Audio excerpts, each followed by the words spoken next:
Hi friends, welcome to अपनी पाठशाला channel जो कि यूट्यूब की एक unbiased and one of the most trusted channel है। ठीक है, देखिए अभी हमारा जो चल रहा है वो चल रहा है हमारी सीरीज जो है सीआरएम यानी कि कस्टमर रिलेशनशिप मैनेजमेंट। बहुत ही इंपॉर्टेंट सब्जेक्ट है, बहुत ही इंपॉर्टेंट सीरीज चल रही है और काफ़ी सारे कमेंट्स और मैसेज आ रही थी मुझे रिगार्डिंग दिस। तो इसीलिए मैं इस पर अभी सीरीज बना रहा हूँ। इससे इससे पहले ही हमने इस बारे में सीआरएम के बारे में कुछ चीज़ें डिस्कस की है, जैसे कि फॉर एग्जांपल एवोल्यूशन है, लेवल्स एंड स्टेज है, सीआरएम साइकिल है। ठीक है, अभी जो हम डिस्कस कर रहे हैं वो है कस्टमर सेटिस्फैक्शन मॉडल्स। और कस्टमर सेटिस्फैक्शन मॉडल्स में हमने पहले ही दो चीज़ें डिस्कस की हुई है, the canoe analysis plus the customer service gap model. ये दो चीज़ें हमने ऑलरेडी डिस्कस की हुई है। इन दोनों की लिंक आपको ऊपर आई बटन में मिलेगी। ठीक है, तो वो आप ज़रूर देखिएगा। और एवोल्यूशन भी, ये सारी चीज़ें हमने डिस्कस की है रिगार्डिंग दिस। तो आज जो हमारा डिस्कशन रहेगा वो रहेगा कस्टमर सेटिस्फैक्शन मॉडल का तीसरा, जो मोस्ट इंपॉर्टेंट है वो है सर्वे पर्फ मॉडल, SERPERF सर्वे पर्फ मॉडल। तो मैं ये बताना चाहता हूँ यहाँ पे बहुत ही इंपॉर्टेंट टॉपिक है, एंड तक जरूर देखिएगा। और ये हमने इसमें खाली तीन ही क्यों पढ़े, ठीक है, ये तीन बहुत ही ज़्यादा इंपॉर्टेंट है। ठीक है, एग्जाम में इन तीनों के बारे में कम से कम या तो 16 मार्क्स का लॉन्ग टाइम क्वेश्चन आएगा। अगर 16 मार्क्स का लॉन्ग टाइप क्वेश्चन आया तो कोई इशू नहीं है, आप मेरी जो लेक्चर्स हैं इनको थोड़ा सा शॉर्ट क्रॉप करके वो लिख सकते हैं। लेकिन अगर 8 मार्क्स का क्वेश्चन आया तो ये सारा का सारा लिखना जो मैंने इस रिलेटेड बताया है। ठीक है, लेकिन अगर 16 मार्क्स में तीनों आपको डिस्कस करने थे तो कोई इशू नहीं है। हाँ, अब अगर फॉर एग्जांपल आपको क्वेश्चन में आया कि कस्टमर सेटिस्फेक्शन मॉडल्स आप डिस्कस कीजिए तो तीन काफ़ी है। ठीक है, इस तीन से ज़्यादा आपको कोई नहीं पूछेगा। इस जो ये हम आज पढ़ने वाले सर्वे पर्फ मॉडल, इसमें इंक्लूडेड है एक। ठीक है, यानी कि इसके अंदर भी एक मॉडल है, तो चार आपके लिए काफ़ी, इससे ज़्यादा आपको पढ़ने की ज़रूरत नहीं है इस वाले सेक्शन में। तो चलिए स्टार्ट कर देते हैं हम आज का जो है सर्विपर मॉडल के रिलेटेड। देखिए सर्विपर मॉडल जो है ये क्रॉनिन और टेलर, ठीक है, ये दो बंदे थे, इन्होंने ये प्रपोज किया था।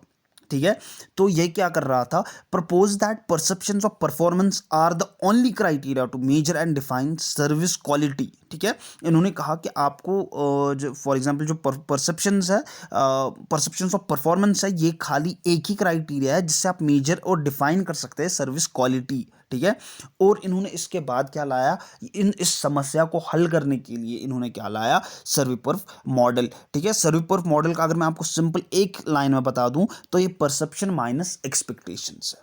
ठीक है, परसेप्शन माइनस एक्सपेक्टेशंस। तो यहाँ पे ये एक लाइन में अगर मैं आपको ये समझाने की कोशिश करूँ। अच्छा, यहाँ पे एक क्वेश्चन आया था कि, अच्छा यहाँ पे एक जिक्र आया, यहाँ पे आ रहा है कि सर्विकॉल। तो सर्विकॉल क्या है, ये एक पुराना मॉडल था, तो इसी को मॉडिफाई किया गया, इसी को चेंज किया गया सर्विपर्फ में। अगर आपको एग्जाम में सर्विकॉल आता है तो कोई इशू नहीं है, आप इसकी मॉडिफिकेशन लिखेंगे सर्विपर्फ, राइट। अगर आपको सर्विपर्फ आता है तो सर्विकॉल तो इसमें इंक्लूडेड है ही, लेकिन अगर आपको सर्विकॉल आता है तो आपको सर्विपर्फ लिखना है, राइट। तो स्टार्ट कर देते हैं हम आज इसके आगे। अब तो जो सर्विपर्फ मॉडिफिकेशन मॉडल है, ठीक है, एक मॉडिफिकेशन जैसे कि मैंने कहा, ये सर्विकॉल मॉडल जो था उसका मॉडिफिकेशन बन के सर्विपर्फ बन गया। ठीक है, और इसमें इन्होंने क्या, सेम कैटेगरीज, सेम एक्सेसरीज, सब कुछ सेम जो है इन्होंने यूज़ किया टू एसेस सर्विस क्वालिटी। ठीक है, इन्होंने कहा कि इन पांच चीज़ों के द्वारा आपको समझ आ सकता है कि सर्विस क्वालिटी कैसे हम बेटर कर सकते हैं। इन्होंने क्या कहा, पहली टेंजिबल्स, राइट, दूसरा इन्होंने कहा रिलायबिलिटी, तीसरा इन्होंने कहा रेस्पॉन्सिवनेस, एंड फोर्थ इन्होंने कहा एश्योरेंस, एंड फिफ्थ इन्होंने कहा एम्पैथी। ठीक है, यहाँ मैं फिर से समझाऊं, अगर सर्वी कॉल आया तो आपको सर्वी पर्फ ही लिखना है, क्योंकि इसका मॉडिफिकेशन है, या हम कह सकते हैं इसका सेकंड नेम भी है। ठीक है, इसी का मॉडिफिकेशन करके जो है सर्वी पर्फ बन गया है। और सेकेंडली अगर आपको सर्वी पर्फ आया तो फिर भी उसमें सर्वी कॉल इंक्लूड होता ही है, राइट। तो और सर्वे पर्फ जो है ये क्या था कि इन पांच चीज़ों पे, इन पांच जो है पांच पॉइंट्स पे हम कह सकते हैं, हम समझ सकते हैं कि सर्विस क्वालिटी को हम बेटर कैसे करें। ठीक है, तो पहला जो इसमें क्या कहता है, ये टेंजिबल्स, दूसरा क्या कहता है, रिलायबिलिटी, तीसरा है रिस्पॉन्सिवनेस, फोर्थ है एश्योरेंस, एंड फिफ्थ जो है एम्पैथी। तो टेंजिबल्स अगर हम देखें तो टेंजिबल्स के द्वारा क्या ये कह रहा है, जो अपीयरेंस होगा फिजिकल, जिसको आप टच कर सकते हैं फॉर एग्जाम्पल। ठीक है, जिसको आप टच कर सकते हैं, या फॉर एग्जाम्पल हम कह सकते हैं tangibility means the thing we can touch. ठीक है, जैसे कि यहाँ पे लिख के है the appearance of physical elements like equipments, facilities, personnel यानी कि एम्प्लॉयज वगैरह, एटसेट्रा। ठीक है, दूसरा आता है रिलायबिलिटी। ठीक है। रिलायबिलिटी क्या होता है, जब आप पे कोई भरोसा कर पाएगा। वो कैसे करेगा, ये नहीं कि आपने ऐड में दिखा दिया एक बहुत ही बड़ा पैकेट जिसको 3-3 बंदे उठा रहे हैं, 100 रुपीज़ में आपने वहाँ पे दिखाया है। अच्छा, उससे परसेप्शन क्या होता है कस्टमर का, जब आपने ऐसा ऐड दिखाया कि 3-3 बंदे भी नहीं उठा पा रहे वो पैकेट, तो वो कहता है कि इतना बड़ा, जब 3 बंदे नहीं उठा पा रहे होंगे तो ऑटोमेटिक है, कॉमन सेंस है, तो वो सोचता है कि हाँ बहुत ही बड़ा पैकेट होगा।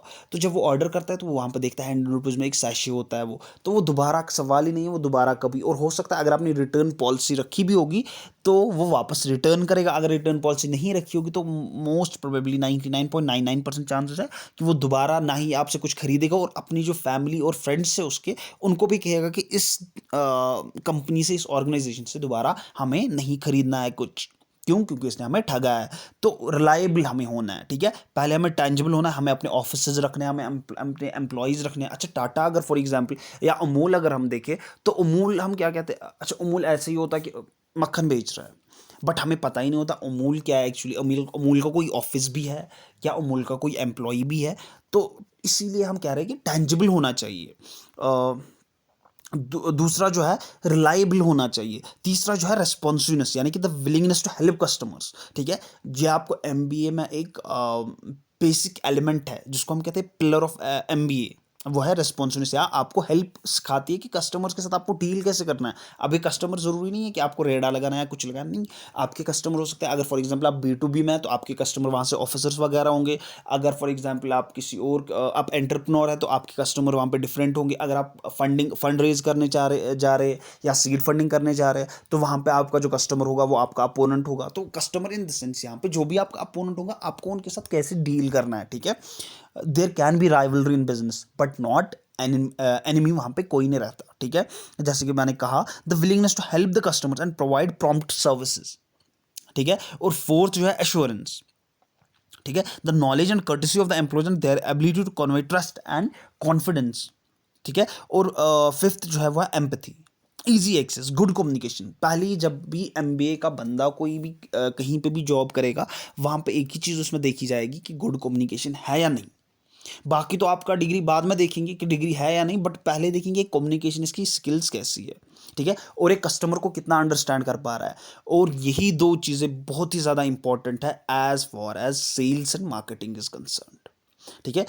आप कोई भी, चाहे कोई भी छोटी से छोटी कंपनी, बड़ी से बड़ी कंपनी, ठीक है, चलिए छोटी कंपनी में अगर मिलेंगे भी 5-10 हज़ार तो कोई इशू नहीं, बट जहाँ तक बड़ी कंपनी की बात है, तो जब तक आप में कम्युनिकेशन स्किल्स नहीं होंगे, आप में ये अंडरस्टैंडिंग नहीं होगी कि मैं कस्टमर, मतलब जब आपके साथ कस्टमर बात करेगा और आप समझ नहीं पाएंगे कि कस्टमर आपसे चाहता क्या है, तो सवाल ही नहीं आप कोई किसी बड़ी कंपनी में सेल्स या मार्केटिंग या कोई भी बड़ी पोजीशन ईजिली हासिल कर पाएंगे।